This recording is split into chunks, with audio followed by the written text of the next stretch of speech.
Éric, o que fazer para se alcançar a eficácia das normas constitucionais? O primeiro aspecto que nós temos que ter é a respeitabilidade a essas normas.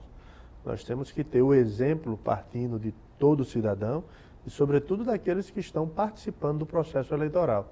Porque quando isso não ocorre, você tem o aparelho judicial em movimento. E a judicialização do processo em si, ela não é salutar. Significa que está havendo alguma anomalia. Alguém está descumprindo as regras e essas regras precisam ser sindicadas, esses atos precisam ser sindicados pela Justiça Eleitoral. Então, a eficácia de uma norma, ela rege pela sua aplicabilidade, pela sua certeza de que ela terá uma sanção e de quem praticou alguma infração, ele vai responder judicialmente, tendo o direito do contraditório, o direito da ampla defesa, e se ficar comprovado que realmente foi uma irregularidade eleitoral, ele vai sofrer as penalidades que variam dentro do processo. Agora, o nosso presidente, inclusive, ele já foi multado pelo TSE.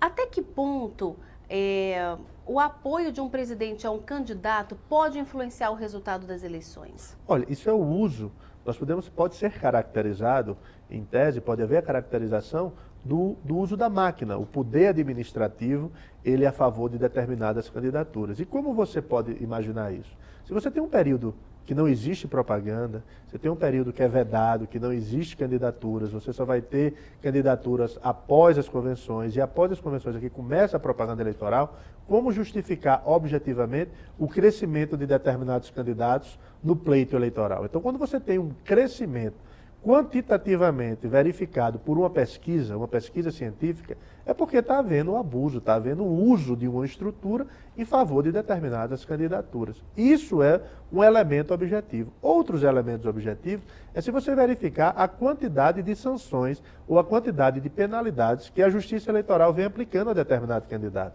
Isso, inclusive, pode caracterizar uma ação de investigação judicial eleitoral, que aí você não discute mais só as multas, você discute também o registro daquele candidato. O que nós estamos vivendo, e não é só nessa eleição, não é uma peculiaridade dessa eleição, é que existe uma lei de mercado, uma lei de custo-benefício. Se eu utilizar o meu programa partidário, que é um programa pela Lei 9.096, que deve trazer as diretrizes do partido, mas se eu faço um desvirtuamento, se eu desvio a função desse programa para promover determinados candidatos ou pretensos candidatos, o que é que acontece? Eu vou ter uma multa de R$ 5.000. Essa multa é irrisória. Então, se eu atinjo milhões de telespectadores através de um programa de rede e só vou ter 5.000 de multa, evidentemente que o marketing, o jurídico vai dizer, olha, vale a pena, vamos infringir, porque a multa está sendo irrisória.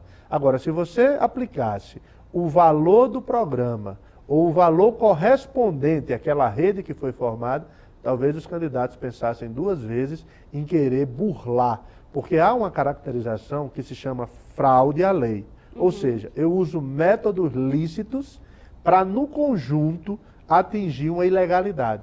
E a propaganda partidária, ela é uma forma de você promover determinado agente político a pretexto de estar usando licitamente a permissibilidade de veicular inserções durante o semestre. Qual é a sua opinião sobre o projeto Ficha Limpa?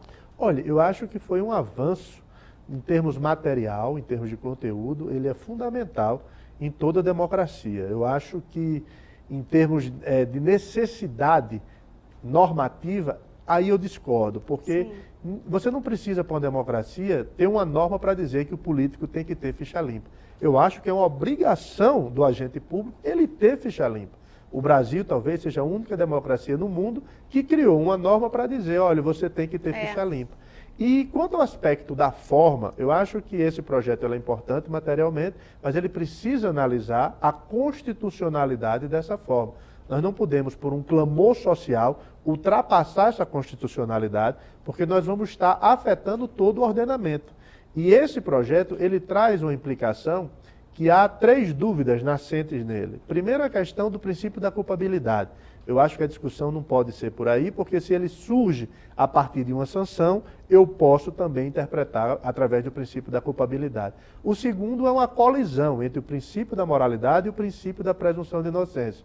O princípio da moralidade, muitos usam como princípio, mas ele é regra, ele não é princípio. Agora, o princípio da presunção de inocência, sim, esse mede o grau de civilidade de uma nação.